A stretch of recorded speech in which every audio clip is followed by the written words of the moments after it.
देख कर आज्ञा दीजिए। तब राजा की आज्ञा से उनको कठिन कारावास में डाल दिया गया और तथा उनका धन भी छीन लिया।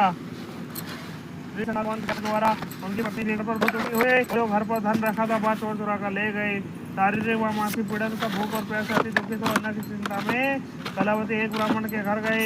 वहां उसने सत्यनारायण भगवान का व्रत देखा, फिर कथा सुनी तथा प्रसाद ग्रहण कर रात को घर आए। माता ने कलावती से कहा, हे पुत्री, अब तक कहा नहीं बात, तेरे मन में क्या है? कलावती बोली, हे माता, मैंने एक ब्राह्मण के घर श्री सत्यनारायण भगवान का व्रत देखा है। कन्या के वचन सुनकर लीलावती भगवान के पूजन की तैयारी करने लगे।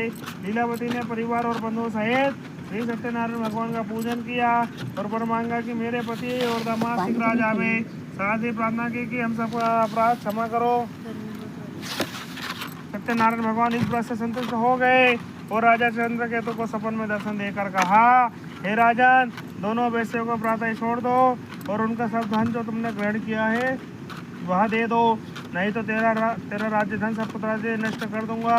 राजा से ऐसे वचन कहकर भगवान अंतर्धान हो गए और प्रातः काल राजा चंद्रकेतु ने सभा में अपना सपन सुनाया।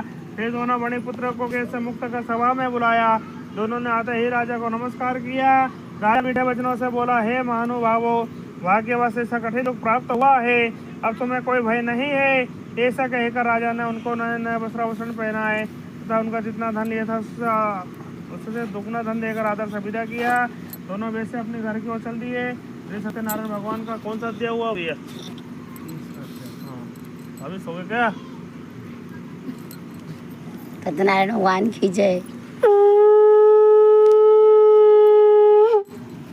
सत्यनारायण भगवान का तीसरा अध्याय हुआ। बोले सत्यनारायण